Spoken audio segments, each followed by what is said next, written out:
Olá, pessoal! Hoje nós vamos estudar a anatomia do sistema urogenital. Então, para a gente iniciar, por que a gente estuda a anatomia do urogenital junto, né? Por que eu estou falando aqui de sistema urinário e de sistema genital? Porque eles têm uma certa proximidade entre os dois sistemas, uma vez que a uretra no sistema masculino, ele é utilizado tanto para carregar a urina, quanto para carregar também os espermatozoides. Então, por isso, a gente aproxima os dois e acaba estudando os dois sistemas juntos, ok? Então, vamos iniciar pelo sistema urinário, né, que também é conhecido como sistema excretor, e ele é utilizado para eliminar todas as excretas do nosso corpo. Então, excesso de sais, excessos de íons, né, que acabam sendo produzidos no nosso corpo, que precisam ser eliminados, assim como as excretas nitrogenadas também, que são provenientes do metabolismo, precisam ser excretados de alguma forma. E por isso existe, então, o nosso sistema urinário. Né? Ele é formado pelos dois rins, por ureteres, pela bexiga e pela uretra. Tá? Então, a urina em si, ela é um dos veículos de excreção que nós temos. Né? Nós temos, então, a urina como um meio líquido, por onde essas excretas nitrogenadas e produtos tóxicos precisam ser eliminados do nosso corpo. E o sistema responsável pela produção, então, dessa urina é o sistema urinário. Né? Então, o sistema urinário ele é responsável tanto por formar toda essa excreta que precisa sair do corpo, como também responsável pela eliminação da urina. Né? Então, como órgãos do sistema, nós temos os rins, os ureteres, a bexiga e a uretra. E esses órgãos todos em conjuntos, né, eles participam do principal mecanismo homeostático que os animais possuem, que é a excreção. Então, de alguma forma, nós precisamos equilibrar e normalizar as quantidades de sais e água dentro do nosso corpo e precisamos remover esses produtos de metabolismo que acabam sendo tóxicos quando armazenados em excesso. Então, é o sistema urinário que consegue fazer, então, essa excreção para manutenção da nossa homeostase, né, do nosso equilíbrio corporal, ok? Existem alguns tipos de excretas, né? As excretas nitrogenadas, então, elas são ou a amônia, ou a ureia, ou o ácido úrico, e diferentes animais excretam de formas diferentes. Então, os peixes, por exemplo, excretam a amônia, enquanto que algumas aves excretam ácido úrico, alguns répteis também. E nós, os mamíferos em geral, excretamos a ureia. A amônia, ele é uma excreta extremamente solúvel, muito solúvel, porém ela é muito tóxica.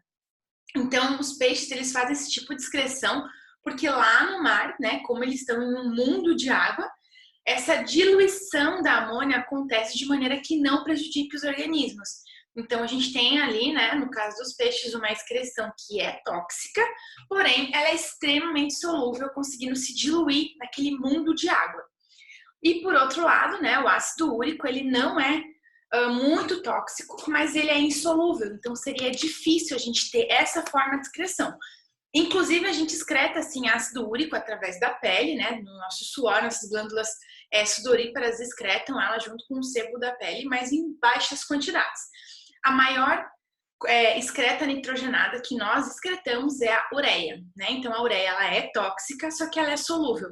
Então, ela consegue ter aí entre as perdas e ganhos, né? Ela ainda está na vantagem, por isso é essa forma de excreta nitrogenada que nós eliminamos, tá? Então, os componentes, né, do sistema urinário responsáveis por produzir, então, essa excreta são os dois rins, os dois ureteres, como mostra aqui na imagem, a bexiga urinária e a uretra. Esses são os órgãos, né, responsáveis por esse processo de excreção.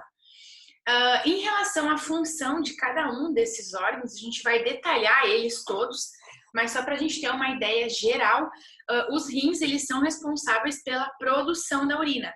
Então, ele tem uma capacidade filtrativa absurda, em torno de 125 ml por minuto, considerando que nós temos, né, 5 litros de sangue. Então, imaginem quantas vezes o nosso sangue é filtrado no rim por dia. Então, é uma filtração muito intensa que leva à eliminação desses produtos que são tóxicos, né? Então, ela filtra diversas vezes e esse concentrado do que foi filtrado e que precisa ser eliminado é associado com um pouco de água e dessa forma é produzida a urina.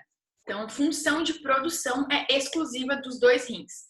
Enquanto que os ureteres, que são esses tubos musculares aqui, têm a função de conduzir, então, essa urina, né, dos rins até a bexiga. A bexiga é outro órgão muscular que tem a função exclusiva de armazenamento da urina até que o corpo, né, precise removê-lo do organismo. E, por fim, nós temos a uretra, que é o órgão que sofre alteração de tamanho entre os sexos, né? Então, no homem, a uretra é um pouco maior que na mulher, e ela tem a função de eliminação total, né? De excreção, então, desse produzido para fora do organismo, tá? Pela localização anatômica, então, os rins, eles ficam colocados na parte abdominal superior, tanto direita quanto esquerda, a gente tem aqui a localização dos dois, né? Abaixo deles, a gente tem, então, os ureteres, que vão desembocar aqui na região de bexiga, e abaixo da bexiga está colocada a uretra. Tá? A organização, então, estrutural do rim, ela é bastante interessante. Quando a gente faz um corte transversal no rim, a gente vê essa organização aqui, ó, na parte externa. A gente chama isso aqui tudo de córtex, é uma parte onde está contida a estrutura filtrante do rim. E essa parte interna a gente chama de medula, né? Então a gente divide o rim anatomicamente já em duas regiões distintas: córtex, a parte mais externa, e medula, a parte mais interna. Na região de córtex tem a presença de mais de 1 milhão de néfrons. O que são néfrons? São as unidades funcionais do rim. São as unidades que têm exclusivamente função de filtração. Então aqui foi dado um zoom para vocês verem, ó, que dentro dessa estrutura tem vários desses tubinhos aqui que são os néfrons, que são as unidades filtradoras renais. Então a gente tem aqui embaixo, né, um aumento mostrando, ó, que a gente tem cerca de 1.250.000 néfrons em cada rim, né? Então imagina, nós temos 2 rins, fazendo com que essa filtração ela não pare. Então, nos homens é filtrado em torno de 125 ml de sangue por minuto. Na mulher é um pouquinho menos, em torno de 110, 115 ml por minuto. E é uma filtração, assim, absurda que não para, né? Nessa tentativa de manter o equilíbrio entre os sais, os íons e a água no nosso corpo, tá? Então, mostrando que na região de medula, nós temos, então, a parte mais interna, a formação desses cálices menores e maiores aqui, que vão desembocando em tubos maiores, chamados de pelve renal, e a pelve renal, ela vai se estreitar no ureter. Então, pensem que ao redor do rim aqui, em todo esse processo, está sendo filtrada essa urina, que vão desembocando nesses cálices menores, que vão desembocar nos cálices maiores, vão se unir na pelve, para daí sim sair pelo ureter. Então, você tem um estreitamento da organização, né, até que chegue a nível de ureter e que seja, então, levada essa urina produzida até a bexiga. Em relação à posição anatômica, os rins, eles são colocados ambos na região abdominal superior, porém o rim esquerdo ele fica um pouco acima do rim direito, tá? Então a gente vê aqui o rim esquerdo está um pouquinho para cima do rim direito na posição anatômica, né? O rim esquerdo ele ocupa a costela 11 e 12, enquanto que o rim direito fica atrás da costela 12, um pouquinho mais para baixo, considerando que o pulmão do lado direito é um pouco maior, né? Uma vez que eu tenho o coração voltado para o lado esquerdo, com o pulmão esquerdo um pouco menor, eu teria mais espaço superior para o rim esquerdo se colocar, enquanto que no rim direito, né, o pulmão direito é um pouco maior, então ele fica alojado um pouquinho abaixo, certo? Morfologicamente, então, os rins eles apresentam uma forma de um grão de feijão. Eles têm essa estrutura aqui, onde eles têm duas faces, uma face anterior voltada para a porção anterior do corpo, uma face posterior voltada para a porção posterior. Ele tem uma margem lateral apontando para os lados do corpo, uma margem medial apontando para o meio do corpo, e ele tem polos, um polo superior e um polo inferior, sendo que no polo superior dos dois rins existe a presença de uma glândula bem interessante do sistema endócrino, que é a glândula suprarrenal, também chamada de glândula adrenal, né, que produz vários níveis de cortisol, adrenalina, noradrenalina. Então, ela fica situada acima do rim, ok? Além dela produzir também vários hormônios que regulam a concentração hídrica do corpo também, tá? Então, ela fica localizada nessa porção. Na parte bem medial do rim, existe esse conjunto aqui de vários vasos que estão entrando e saindo do rim. Essa região a gente chama de hilo renal. Tá? Na região de hilo, vejam que está desembocando a pelve, né, que vai se converter em ureter, vai se estreitar em ureter, mas também eu tenho aqui a artéria renal, que vai fazer a nutrição do rim e também vai levar o sangue para ser filtrado, a veia renal, que vai tirar esse sangue filtrado do rim, assim como vasos linfáticos e nervos também adentram esse órgão todos por essa região medial aqui. Tá? Então, essa região onde esses vários vasos entram e saem, a gente chama de hilo renal. Tá? Como comentei, o rim ele é dividido em córtex e medula, né? Sendo o córtex a porção mais externa e medula a porção mais interna. E para frente da medula, né? Nessa porção aqui, a gente chama isso de hilo renal, que é onde desembocam e adentram diversos vasos também para fazer a nutrição do tecido. Então, eu descrevi aqui essas estruturas que estão contidas tanto na região de córtex como de medula, sendo os cálices renais menores, né, onde desembocam as pirâmides. Então, voltando aqui para essa imagem, lembrem que nessa porção está cheio de néfrons, esses néfrons desembocam nessas regiões chamadas de pirâmides, e dá para ver que forma bem uma pirâmide renal mesmo, né? Então, vejam que os néfrons desembocam aqui com esse filtrado, que é conduzido por esses cálices menores aqui, que desembocam nos cálices maiores, e os cálices maiores desembocam na região de pelve, que é esse alargamento da ureter. Tá? Então, essa está descrito aqui nesse slide para vocês terem essa parte teórica descrita. Tá? E a pelve renal, então, ela vai continuar descendo, se estreitando, e esse estreitamento a gente chama de ureter. E aí, ele conduz a urina até a bexiga, certo? Bem, os ureteres, então, eles são esses dois tubos musculares que ficam contidos em toda a região abdominal e pélvica até desembocar na bexiga. Ele é um tubo muscular, né, de musculatura lisa, que une o rim até a bexiga, e ele tem um comprimento médio de 25 centímetros. Obviamente que, dependendo da variação anatômica, esse comprimento ele pode alterar, né? Se o indivíduo for mais alto, vai ser um pouco maior, se for mais baixinho, pode ser um pouquinho menor. Mas é, em média, 25 centímetros. E esses 25 centímetros, eles se dividem quanto à sua localização anatômica. Então, tem uma parte desse ureter que é chamada de porção abdominal, porque ele fica contido no abdômen. Ó. Então, toda essa parte contida no abdômen, a gente chama de ureter abdominal.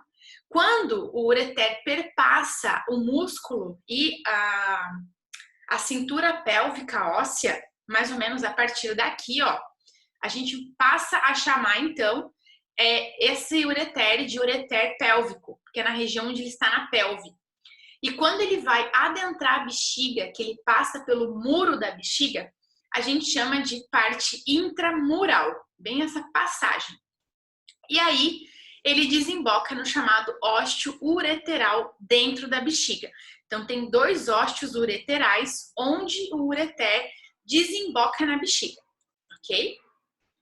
A bexiga urinária, então, é o próximo órgão do sistema, né, que é uma bolsa muscular também, fica situada posteriormente à sínfise púbica e funciona como um reservatório de urina. Então, nessa imagem, mostra ela dentro, né, da região pélvica. Eu tenho nesse esquema da imagem uma bexiga vazia. Quando ela enche, né, a bexiga cheia, ela sobe, né? Esse enchimento acontece para cima. E aí, então, eu tenho uma bexiga cheia aqui quando ela está com o líquido chegando até a região mais superior. A capacidade de armazenamento de urina das bexigas é em torno de 500 ml. Porém, na parte superior da bexiga existem vários neurotransmissores e neuroreceptores de sinal lá do sistema nervoso central, que percebem que tem a presença de líquido ali. E quando eles percebem em torno de 350 ml de líquido, já inicia um desejo de micção. Então, dificilmente a gente consegue armazenar 500 ml. Chegando em 350, já dá uma vontade muito forte de ir no banheiro. E aí a gente acaba eliminando antes de ter essa capacidade máxima atingida, ok? Também algumas patologias relacionadas ao sistema urinário, ou mesmo uma gravidez, fazem com que a capacidade de armazenamento da bexiga diminua. Né? Então, mulheres grávidas conseguem aí adquirir e armazenar em torno de 200 a 250 ml por conta de, em cima da bexiga, ter o útero que está em crescimento. Né? Então, por essa razão, mulheres grávidas elas fazem xixi mais frequente porque diminui a capacidade de armazenamento delas, certo? Não que elas produzam mais urina. Elas podem, inclusive, produzir um pouco mais por conta de toda a retenção hídrica e tal que ela está sofrendo, mas o mais importante é que ela precisa eliminar mais frequentemente pela pressão que está acontecendo naquela região. Tá? A bexiga urinária, então, ela se comunica diretamente com a uretra para fazer essa excreção. Aqui a gente tem uma imagem de um esquema masculino, então eu tenho aqui a bexiga urinária, e aqui eu tenho a uretra. Vejam que a uretra masculina ela faz várias curvas, né? Porque a uretra ela perpassa por dentro da próstata, que é esse órgão aqui, descendo para dentro da região peniana até que desemboque aqui no final, né, do pênis. Então, eu tenho no homem a uretra podendo chegar até 20, 25 centímetros, diferente da mulher, que é em torno de 4 centímetros apenas. Então, e no homem, além de produzir a urina que está produzida, que está armazenada aqui na bexiga, a uretra também elimina os espermatozoides, né? Ou conduz espermatozoides até o trato genital feminino. Então, ele tem uma função dupla, né? A uretra no homem apresenta essa função dupla, tá? Enquanto que na mulher, a gente tem uma uretra bem curta, com em torno de 4 centímetros, mais ou menos, né? 4 a 5 centímetros, enfim. E justamente essa proximidade que existe da porção externa do corpo para a bexiga, que aumenta na mulher a capacidade de sofrer de cistites, né, e infecções urinárias de maneira geral. Porque o órgão condutor das bactérias da parte externa até interna tem só 4 centímetros. Então, por ser um caminho curto, é mais propensa das mulheres desenvolverem quadros de cistite e infecções urinárias gerais do que os homens. Tá? E aqui mostrando, então, a diferença, né, dos dois sistemas. Aqui, no caso, uma bexiga masculina com a uretra e aqui uma bexiga feminina, né, mostrando o útero em cima dela. Então, imaginem a pressão que já é exercido naturalmente, sem a mulher estar grávida, já existe um órgão pressionando a bexiga em cima. Quando ela está grávida, então, esse peso, né, esse volume aumenta ainda mais, pressionando mais ainda a bexiga e diminuindo essa capacidade de armazenamento. A bexiga, então, ela é organizada da seguinte maneira. A parte superior a gente chama de fundo da bexiga, corpo da bexiga e a região de ósseo interno da uretra, onde vai ser desembocada, então, né, para a uretra, a urina formada que está armazenada aqui. Na parte de fundo, na parte superior da bexiga, existem dois ósseos, dois buraquinhos, que são as ligações, né, de onde o ureter desembocou na bexiga. Então, existe o ósseo interno do ureter direito e esquerdo, e existe o ósseo interno da uretra, que vai desembocar na uretra para que esse líquido saia do corpo. Então, formando um triângulo, né? Um ósseo aqui, um ósseo aqui, um ósseo aqui. E esse triângulo, ele é bastante conhecido e é denominado trígono da bexiga. É essa junção, né? Essa ligação aqui dos três ossos, existe um nome anatômico específico para ele, que é o trígono das bexigas. Tá? Em relação à uretra exclusiva agora do homem, né? A uretra é a última porção, então, do trato urinário. A gente tem aqui a uretra do homem sendo dividida em porção prostática, que é a porção que está entrando, passando por dentro da próstata aqui. A gente tem uma porção membranosa, que é a porção que atravessa aqui nessa parte inicial, que atravessa o assoalho da pelve, né? Então a região óssea da pelve.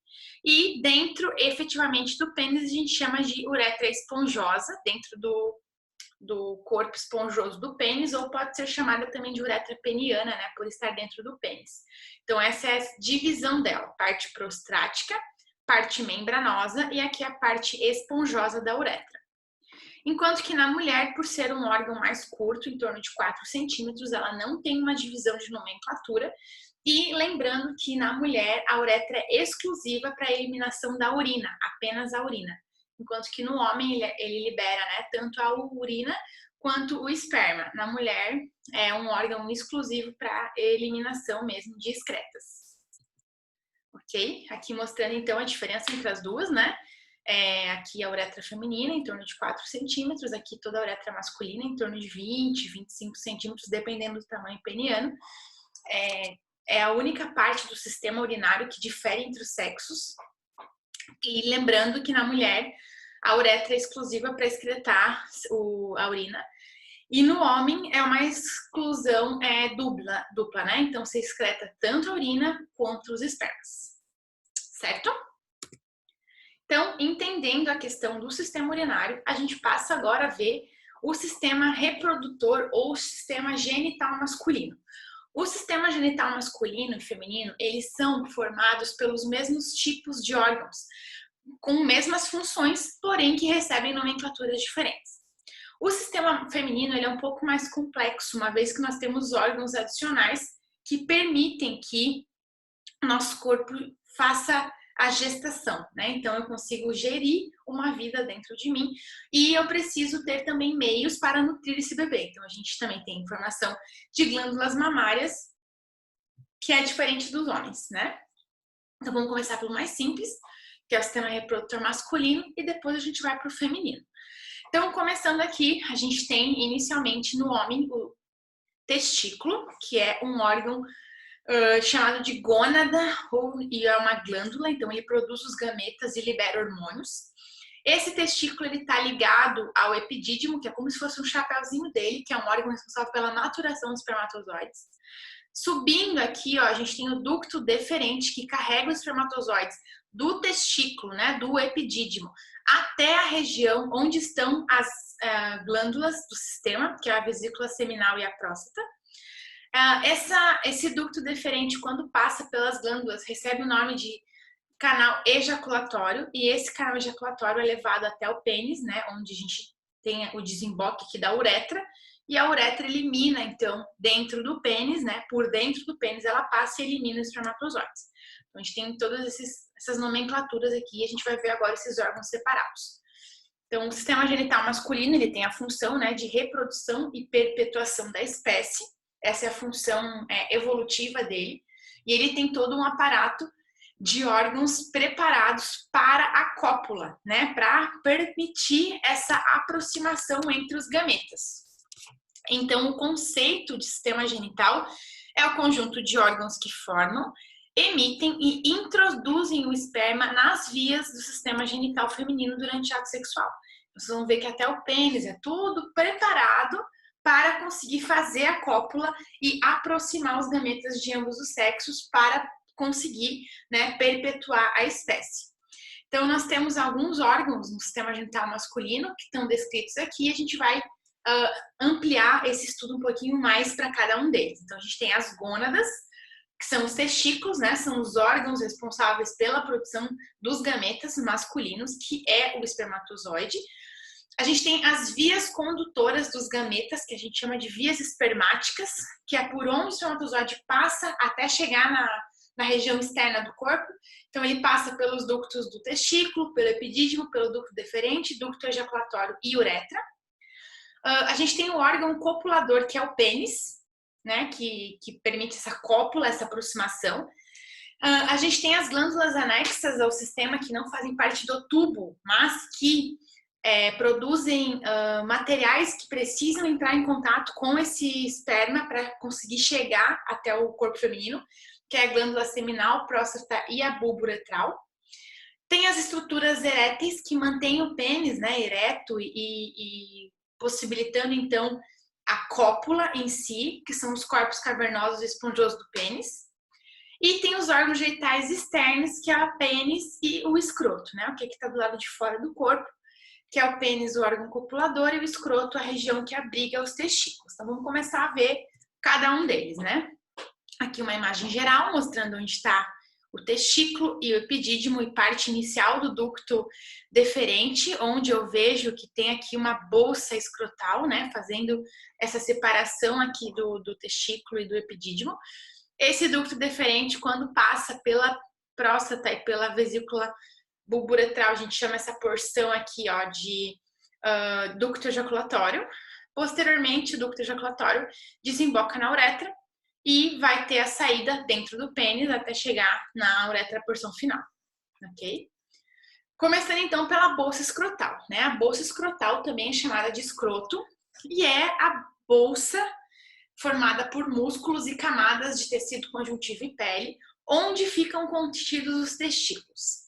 Por que que a bolsa escrotal do homem fica para o lado de fora do corpo? Existe uma função para isso? Sim. Tem uma função bem importante de termorregulação, porque a função do escroto é regular a temperatura do testículo. Nosso corpo todo, ele age muito bem, obrigada, entre 36,5 e 37 graus e meio. A gente funciona muito bem. Porém, para que você tenha formação de espermatozoides, a temperatura ideal é de 35 a 35 graus e meio. Então, é uma temperatura mais baixa do que o corpo. E se você não mantém uma temperatura mais baixa, você não consegue formar espermatozoides de maneira normal. Por isso, a bolsa escrotal fica fora do corpo. Tá? E hoje em dia, os homens adquirem hábitos que acabam prejudicando a capacidade espermática deles, como, por exemplo, armazenar o celular no bolso da frente, que pode levar ao aquecimento da região pélvica, trabalhar com o computador no colo, andar de moto por muito tempo, onde você fica sentado em cima do motor que está quente, utilizar, por exemplo, calças de couro ou calças muito apertadas que acabam fazendo com que o escroto fique mais aquecido. Então, são vários hábitos ambientais mesmo, sociais, que os homens adquirem e que podem levar a prejudicar a formação espermática. Então, isso é algo interessante de vocês saberem e cuidarem com isso, né? E avisarem as demais pessoas que isso pode ser prejudicial, diminuindo, inclusive, a capacidade de fertilização, né? Então, o homem pode acabar se tornando pouco fértil por conta desses hábitos que ele pode facilmente controlar, tá? Além disso, então, o escroto, né, ele é essa bolsa muscular com várias camadas de tecido. Ele tem aqui a pele, tem vários músculos, tem várias camadas de tecido conjuntivo. Então, é uma série de organizações para manter o testículo protegido e com uma temperatura mais baixa. Por que que tem tantas camadas de pele? Porque o testículo é muito importante para o homem, porque evolutivamente a gente foi feito para procriar. Então, é a forma de eu manter as minhas células germinativas protegidas. Então, ele é extremamente protegido por várias camadas musculares e camadas de pele para manter aquele órgão tão importante para mim protegido, né? Dentro do testículo, do escroto, então, eu tenho aqui o testículo, que é o órgão que efetivamente produz espermatozoides, e eu tenho aqui em cima, ó, o epidídimo, que é esse órgão que parece um chapéuzinho do testículo, que faz a maturação espermática. Tá? Então, isso aqui fica contido tudo dentro do escroto. Os testículos, então, são os órgãos que parecem dois ovinhos pequenininhos que ficam localizados dentro da bolsa escrotal e eles são responsáveis pela produção dos espermatozoides. Além disso, os testículos também são glândulas. Então, eles são responsáveis pela produção da testosterona, que é o hormônio masculino, né? E a testosterona que permite o desenvolvimento dos órgãos genitais, que favorece o desenvolvimento dos espermatozoides em si e também que fornece para o homem as características sexuais secundárias, como, por exemplo, estimula os folículos pilosos, né, que vai fazer com que cresça mais pelo corpo, que a barba masculina se desenvolva, considerando que o pelo do homem é sempre mais grosso que o da mulher, justamente pelo excesso de testosterona. Além disso, a testosterona também amplia a laringe, né, e torna a voz do homem mais grossa, mais grave do que da mulher. E a testosterona também é relacionada com a produção de massa muscular. Então, os homens têm uma facilidade aumentada em armazenar massa muscular durante a puberdade, mas ao longo de toda a vida também, porque a testosterona favorece essa formação de massa muscular. Tá? Então, as características todas são fornecidas pela testosterona. ok?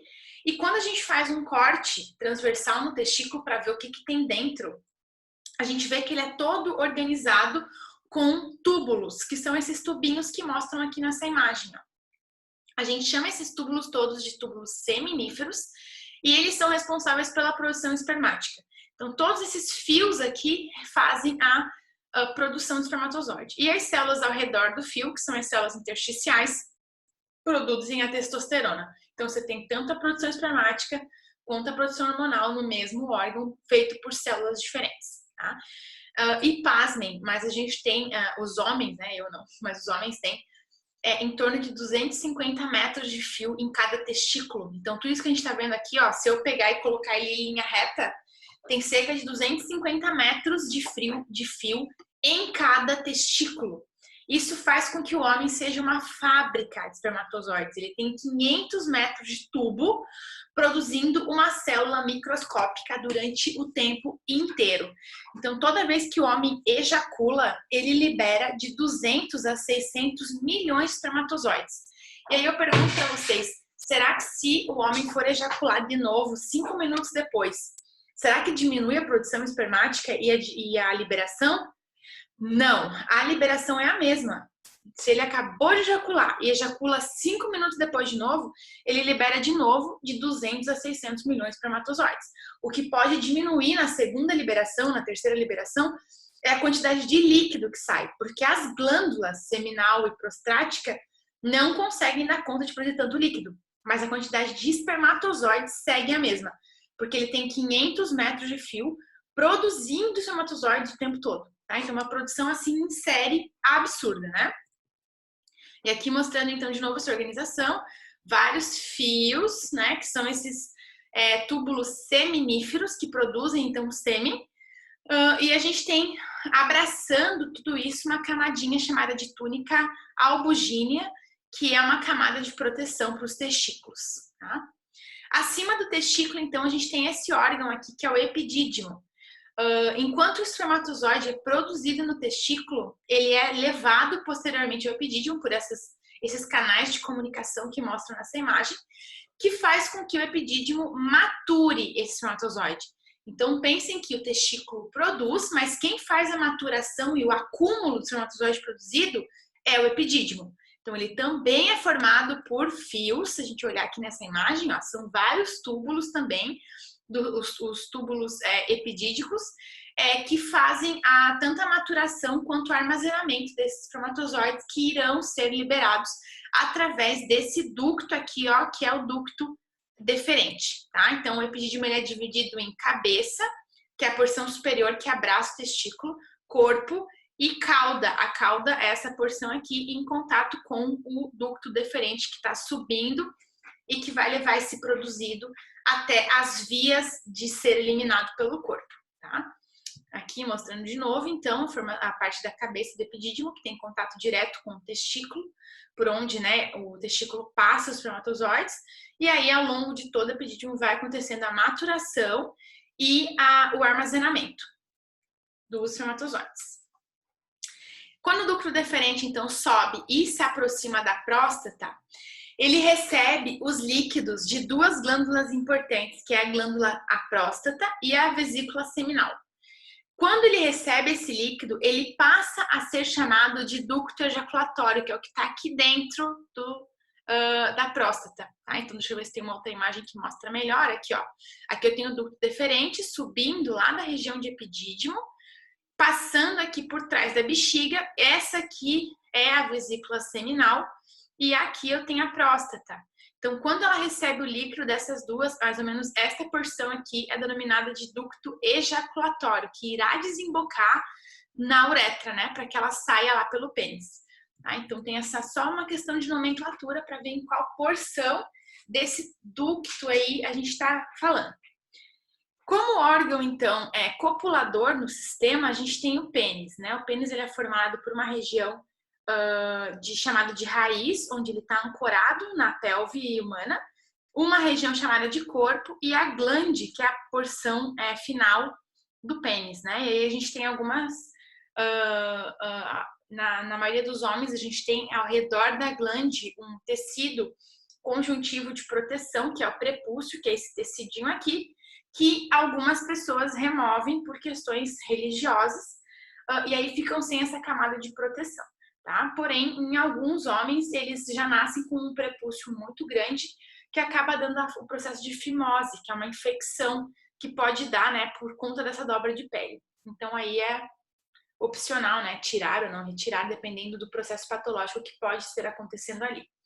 Dentro do pênis, a gente tem, então, a organização em tecidos diferentes. Nós temos 2 corpos cavernosos aqui, feito um corte do pênis, e um corpo esponjoso. Dentro do corpo esponjoso passa a uretra. E os corpos cavernosos, eles são responsáveis pelo processo erétil do pênis, né? Então, quando o homem tem estímulo para ereção, o sistema circulatório, parte dele migra diretamente para o pênis, inundam os corpos cavernosos e aí a ereção acontece. Então ele levanta para frente porque os corpos cavernosos ficam localizados na porção anterior, enquanto que o corpo esponjoso fica localizado na porção posterior, onde fica a uretra interna, né? Então o corpo esponjoso também recebe suplementação sanguínea para garantir que a uretra estará aberta, mesmo quando o homem estiver com ereção. A uretra precisa ficar aberta para passar os espermatozoides. Tá? Então, ambos os corpos recebem nutrição sanguínea, porém, a nutrição sanguínea do cavernoso é um pouco maior, que faz com que ele levante para frente e para cima, uma vez que esses corpos se localizam na porção anterior do pênis. E aqui uma imagem, então, comparando, né, um pênis flácido. Quando ele recebe suplementação sanguínea, o corpo cavernoso ele responde a essa suplementação, levantando para frente. E observem que ele não fica ereto para frente, né? Ele não fica em linha reta. Ele fica meio ondulado, justamente por conta da posição anatômica do colo do útero. Então, ele precisa penetrar na mulher, formando exatamente o mesmo grau de inclinação para que a ejaculação aconteça próxima à região de colo de útero e permita a aproximação entre os gametas. Além desses ductos, né, que a gente já comentou, do ducto deferente ejaculador, eu falei para vocês que o ducto ejaculatório, então, ele recebe o líquido de algumas glândulas que são interessantes, né, que é a glândula seminal, a prostática, e a gente tem ainda uma glândula chamada de bulbo uretral, que tem uma função bem bacana. Então, a glândula seminal, ela é responsável por produzir o líquido seminal, que fornece de 80 a 85% do volume do sêmen, e esse líquido, ele nutre e facilita a mobilidade dos espermatozoides. Então, ele é rico em açúcar para manter a nutrição do espermatozoide. Enquanto que a próstata é uma glândula que também libera um líquido, que é o líquido prostático, que equivale a 15 até 30% do volume seminal, e é uma secreção alcalina que mantém a fluidez do sêmen, então faz com que ele fique líquido o suficiente para conseguir passar pelo canal vaginal, adentrar o colo de útero e ir lá para as tubas uterinas. Então ele tem que ser um líquido fluido, que é garantido pelo líquido prostático. Além disso, o líquido prostático também libera o PSA, que é um composto que fornece o cheiro característico de esperma, né? Ele é dado pelo PSA produzido pela próstata. Além dessas duas glândulas, a gente tem na porção posterior, ainda abaixo da próstata, duas glândulazinhas circulares bem pequenininhas, chamadas de bulbo-uretrais. E a função delas é propiciar a limpeza do canal da uretra. Olha que coisa interessante. Como no homem, a uretra ela carrega tanto a urina quanto o espermatozoide, a urina ela é um composto tóxico, né? Como a gente comentou até agora, é excesso de excreta nitrogenada, então tem muita ureia que é tóxica e que precisa sair do corpo. Como esse composto é tóxico, pode acabar afetando os espermatozoides. Então, para evitar que tenha esse contato da urina com os espermatozoides, assim que o homem recebe estímulo para a ereção, a glândula bulbo-uretral, de forma sozinha, tá? Não tem estímulo que eu escolho fazer, mas ela faz de maneira sozinha. Ela libera essa gotícula que ela produz, que é uma gota de um óleo que serve para limpar o canal uretral. Então, o líquido da glândula bulbo-uretral é em forma de uma única gota que sai, o homem não percebe, é aquela primeira gotinha que ele libera, que é esse óleo que serve para a limpeza do canal uretral.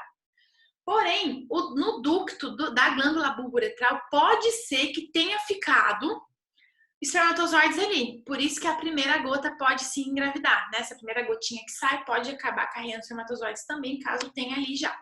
E aí, de maneira normal, a glândula bulbo-uretral libera esse óleo e algum tempo depois acontece a ejaculação, já com a uretra limpa, para impedir essa aproximação, né, do líquido da urina com os espermatozoides, certo? Aqui mostrando então essas glândulas, né? Aqui a gente tem os ureteres desembocando na bexiga, aqui a gente tem o ducto deferente, que vai se aproximar da glândula seminal para receber o líquido da glândula seminal, que é um líquido rico em açúcar para manter a nutrição, vai passar por dentro da próstata, vai receber o líquido prostático, que a gente chama de ducto ejaculatório, e vai desembocar na uretra para sair do corpo. E aqui embaixo da uretra a gente tem as glândulas bulbo-uretrais, que desembocam diretamente na uretra, esse óleo de limpeza para limpar o canal uretral, né, para que o espermatozoide possa passar por um canal limpo, certo? A próstata, então, é a outra glândula que produz também, né, o líquido prostático, que é uma secreção alcalina que mantém fluidez do sêmen. Ele também é responsável pela produção do PSA, que é o que dá o cheiro do sêmen em si. Ela tá aqui, ó, a próstata. E depois de passar por dentro dela, esse filtrado desemboca na uretra e vai ser excretado do corpo, tá? E as glândulas bulbo-uretrais ficam aqui na região posterior, diretamente relacionado com a uretra, para liberar esse líquido, né? Esse óleozinho que eu comentei com vocês, que é um óleo de limpeza, certo? A uretra, então, lembrando que ela se inicia no ósseo interno da uretra dentro da bexiga e ela finaliza no ósseo externo da uretra que fica na ponta da glande, né? Então tem toda essa estrutura aqui em torno de 20 a 25 centímetros de comprimento. A uretra masculina é responsável pela liberação tanto da urina proveniente da bexiga quanto também dos espermatozoides provenientes pelo ducto ejaculatório aqui passando por dentro da próstata. E ambas vão se desembocar na uretra, né, para fazer essa saída desses líquidos.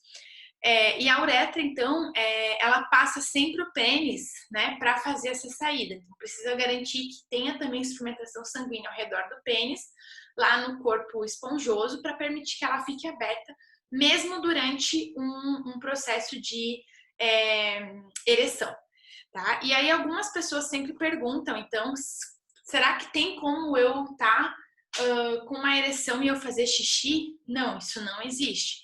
Fisiologicamente existem mecanismos que bloqueiam isso. Então, ou você faz xixi, ou você fica com uma ereção para liberação espermática, né? Não tem como fazer xixi durante uma ereção. Por quê? Porque assim que inicia o processo de ereção, os músculos na entrada da bexiga ficam contraídos. E aí, quando ele contrai, a bexiga ela fica fechada, nada passa ali pelo ósseo interno da bexiga, né? Da uretra, para desembocar na uretra. Então, você tem esse estímulo de ereção bloqueando, né, e contraindo a musculatura da bexiga, fazendo com que não exista a possibilidade da passagem. Então, não se preocupem que não tem como, na hora H, o homem fazer xixi. Isso aí, fisiologicamente, é impossível. Certo? Vamos agora, então, para o sistema reprodutor feminino, que é o último sistema anatômico que a gente vai comentar nessa videoaula, onde a gente tem aqui, basicamente, os mesmos órgãos que a gente comentou para o sistema reprodutor masculino, porém com nomes diferentes, né? E, além disso, a mulher também possui ainda as glândulas mamárias para produção de lactação e o útero, né? Como um instrumento, como um órgão importantíssimo para que aconteça o processo de nidação e desenvolvimento embrionário. Então, vamos lá ver o que tem aqui na mulher. Vamos lá. Como conceito, então, né? O sistema genital ou o sistema reprodutor feminino é o conjunto de órgãos que está relacionado com a questão reprodutiva. Ele é mais complexo do que o masculino por conter mais órgãos. A função específica dele, né, é formar os gametas, que na mulher são os óvulos ou ovócitos, propiciar a cópula, a fecundação. Então, de alguma maneira, tem que encontrar os gametas se encontrarem dentro do corpo feminino para fazer a fecundação.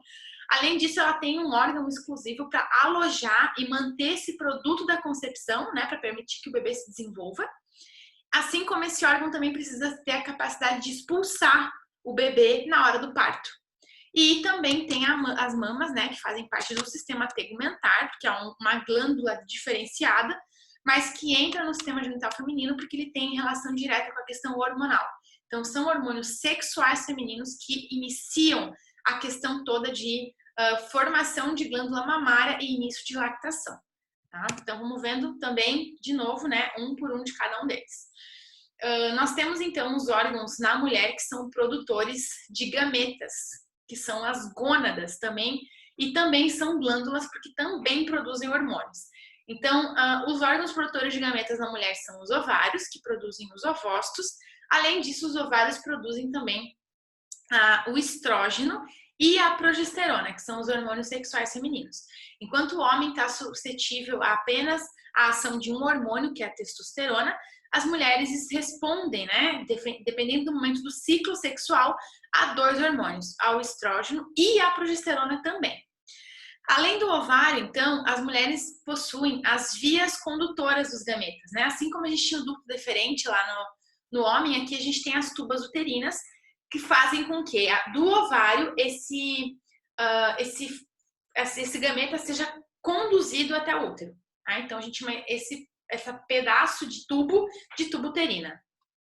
As tubas uterinas desembocam no útero, né, onde você tem ali um órgão muscular extremamente robusto que tem a capacidade de abrigar um novo ser. E nós temos a vagina como órgão de cópula e de passagem do bebê após, né, no momento do parto. Além disso, nós temos também as estruturas eréteis na mulher, que assim como no pênis, também tem a capacidade de endurecer e de aumentar de tamanho, que é o clitóris, né? Então, o clitóris é essa parte aqui que fica próxima ao monte do pudendo, que tem homologia total com o pênis, ele também é formado por corpo esponjoso, corpo cavernoso, que quando, né, durante o ato sexual, quando a mulher está excitada, o clitóris também aumenta de tamanho, e é bastante considerável esse aumento de tamanho e esse endurecimento do órgão. Além disso, nós temos também glândulas na região externa da mulher, que são as chamadas glândulas vestibulares, que produzem um lubrificante. Então, a gente tem glândulas vestibulares maiores e menores, localizadas nos grandes e pequenos lábios, e também na parte interna da vagina, na parede interna da vagina, nós temos essas glândulas fazendo esse papel de lubrificação. Tá? E aí a gente tem aqui do lado de fora do corpo feminino uma série de órgãos externos, chamados de monte do pudendo, a região onde tem crescimento de pelos na parte anterior do corpo feminino. Nós temos os grandes lábios, que têm homologia total com a bolsa escrotal. Nós temos os pequenos lábios, nós temos o clitóris na região anterior aqui da formação dos pequenos lábios. Nós temos o bulbo do vestíbulo, que é a porção de entrada da vagina, e a presença de várias glândulas que tem essa função, né, de produção de um líquido que vai permitir a passagem, né, um lubrificante que permita a passagem ou do pênis ou do bebê saindo. Tá? Então, começando pelos ovários, né, os ovários são esses órgãos laterais aqui que parecem também ovinhos, né, assim como os testículos dos ovários, eles são órgãos ovoides também, eles têm função de produção de ovócitos, mas também produção de hormônios, né? O estrógeno e a progesterona são produzidas pelos ovários. Eles ficam presos na parede abdominal através desse grande ligamento amarelo aqui chamado mesovário, tá? Então você tem aí esse grande, mesométrio. O mesométrio é esse grande ligamento largo do útero aqui, que faz com que numa mesma região anatômica fiquem ancorados os ovários, a tuba uterina e o útero, mantendo essa proximidade com eles. Mas é importante vocês entenderem que não tem uma ligação física de comunicação. Vocês vão ver que aqui tem vários ligamentos, ó, como esse ligamento útero-ovárico, que liga o ovário até o útero, mas ele é oco, não tem passagem. A passagem de ovócito acontece através da tuba uterina. Então, aqui está a tuba uterina em cima, ela tem essa região final aqui onde tem essas fímbrias, que são como se fossem dedinhos assim, ó, que seguram aqui o ovário quando ele vai liberar o gameta, e aí ela prende esse ovário e carrega ao longo de toda a sua estrutura até desembocar dentro do útero, ok? Então aqui mostrando que tem diversos outros ligamentos, né? O útero ovárico, tem o ligamento suspensor do ovário, que faz com que ele fique colocado para a parte superior, tem esse ligamento mesométrico aqui, que é o ligamento largo do ovário, que é enorme. Então são vários ligamentos ali que fazem com que anatomicamente esses órgãos relacionados ao sistema genital feminino fiquem colocados nessa porção pélvica, ok? Fiquem proximamente, né? Anatomicamente próximos, mas não com ligação direta, ok? O ovário, ele vai desembocar, né? Vai liberar o seu óvulo, que vai ser percebido pelas fímbrias da tuba uterina, que vai ser pego e levado até para dentro do útero, certo?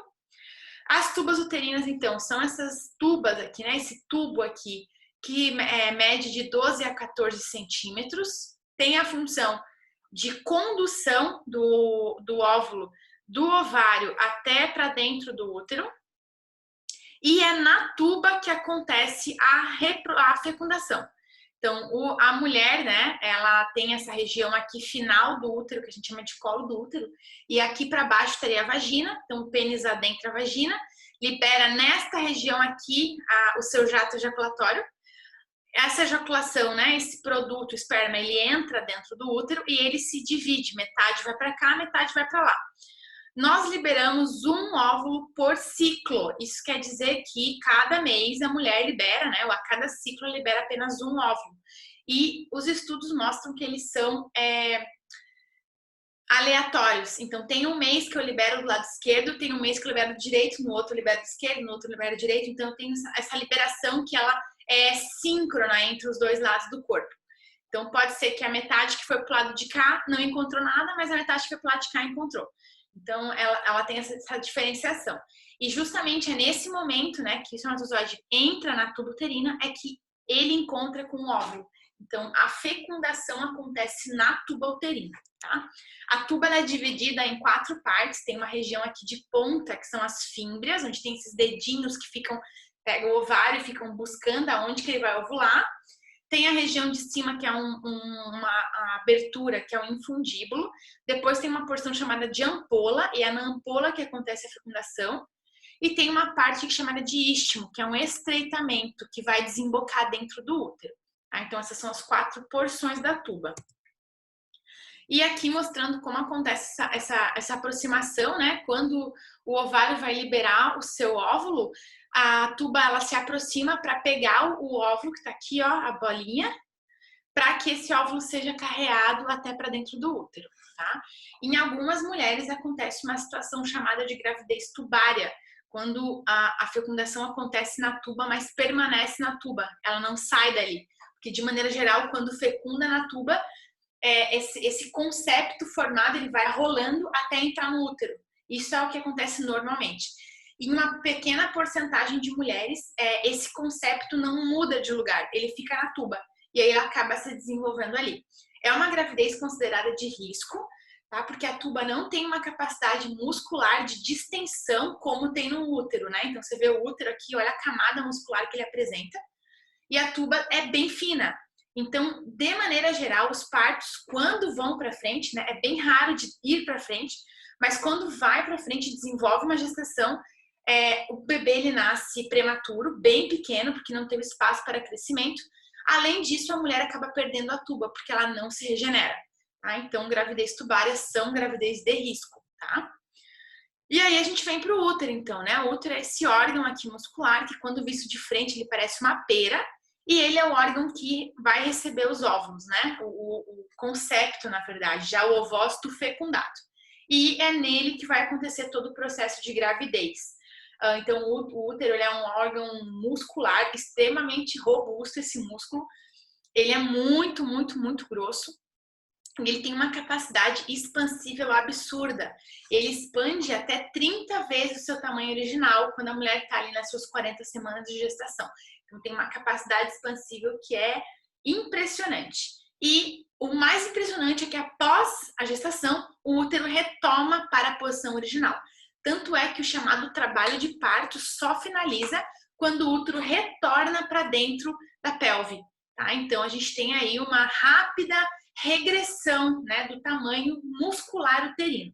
Claro que a mulher continua inchada, ela tem outros tecidos que foram afetados, mas o útero em si, ele retorna à posição original algumas horas após o parto, tá? E aqui uma imagem, então, de frente do útero, né? Eu tenho a região superior do útero chamada de fundo, aqui mostrando como a tuba uterina se comunica a ele. As porções laterais são chamadas de corpo. Eu tenho uma parte inferior chamada de colo do útero, que é um estreitamento do útero, e é a região de colo de útero que se aproxima, né, que se comunica com a vagina.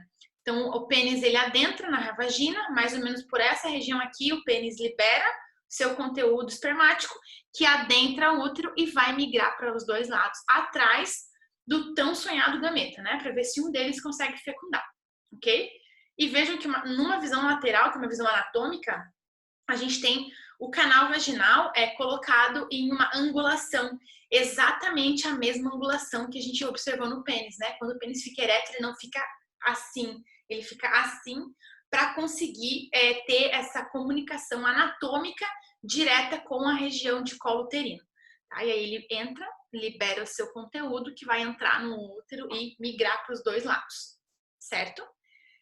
O útero, ele como eu comentei com vocês, é um músculo, né, bastante robusto, e essa musculatura ela recebe nomenclaturas diferentes de acordo com a posição onde ela está localizada. Então, a musculatura mais interna, a porção mais interna, é chamada de endométrio, e é exatamente o endométrio que descama durante a menstruação.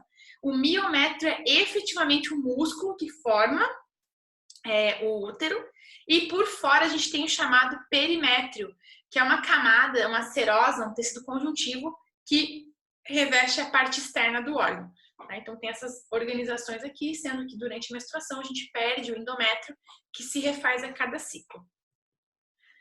E a vagina, né, como porção final, então, do nosso sistema genital feminino, é um tubo muscular também, que tem de comprimento em torno de 8 até 10 centímetros. As paredes da vagina são elásticas, tá? Então as paredes delas precisam, né, ter uma elasticidade que permita a entrada do pênis e que também permita a saída do bebê em um parto natural. E ela que liga, então, a porção externa do corpo com o útero. Na sua parede muscular, ela apresenta algumas glândulas que liberam, as glândulas vestibulares, né, que liberam esse muco lubrificante para facilitar a entrada ou a saída de algo. E a paredinha aqui, a entrada da vagina, ela é revestida por uma membraninha chamada de ímen. E o ímen, ele fecha parcialmente o orifício. Então, eu trouxe aqui algumas imagens ainda para vocês verem, de nomenclaturas que às vezes a gente utiliza de maneira errada. Porque a vagina é o tubo muscular interno. Toda essa estrutura externa aqui a gente chama de vulva. Então, a vagina é por dentro e a vulva é por fora. Então, é errado eu chamar isso aqui de vagina. Não, a vagina é apenas o tubo muscular. Essa porção externa toda a gente chama de vulva. E é na vulva que está contido os grandes lábios, os pequenos lábios, o clitóris fica na região de vulva. Tá? Então, todas essas estruturas aí ficam na vulva. E o ímen é essa membraninha que recobre parcialmente a entrada. Trouxe aqui algumas imagens. Esse aqui é um ímen da maioria da população, né, da maioria das mulheres. É um ímen onde tem uma entradinha única, mas essa membraninha toda revestindo aqui. Aqui eu tenho um ímen bifurcado, aqui eu tenho um ímen perfurado. E algumas mulheres que nascem com ele totalmente fechado, que a gente chama de ímen imperfurado.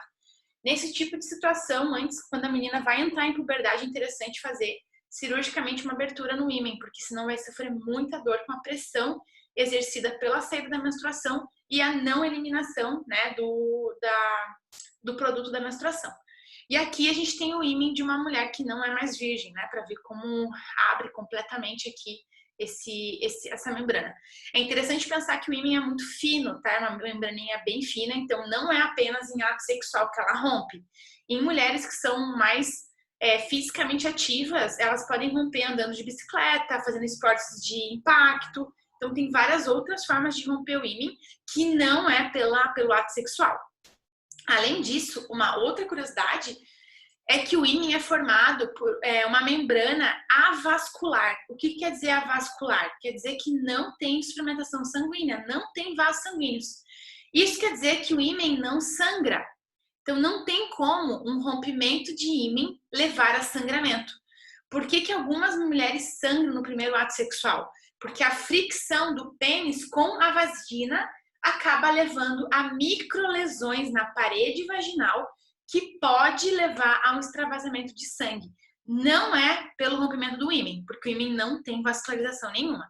Tá? Então, isso é um tipo de conhecimento que a população tem e que acha que está certo, mas não tá. O ímen não sangra. Tá? É papel de vocês aí levar esse conhecimento para adiante, né? Que não tem esse sangramento acontecendo. E como último, então, órgão do sistema genital feminino, a gente tem as mamas, né? Que fazem parte, na verdade, do sistema tegumentar, mas pela rápida e pela eficiente ligação que as mamas têm com a questão hormonal sexual, a gente também traz ela para o sistema genital feminino, porque ela responde aos estímulos, principalmente da progesterona. Então, quando a mulher está grávida, inicia, né, a formação das glândulas mamárias que já estão ali adormecidas, mas elas começam a ficar ativas e iniciar a produção da lactação. Tá? Então, por isso que as mamas também elas entram dentro do sistema genital feminino, porque elas têm essa função tão importante de nutrição do bebê. Né? Então, pessoal, por hoje é só. Qualquer dúvida que vocês tenham, me mandem por e-mail ou deixem aqui nos comentários que eu respondo assim que eu ver, tá bom? Beijão para vocês e até a próxima!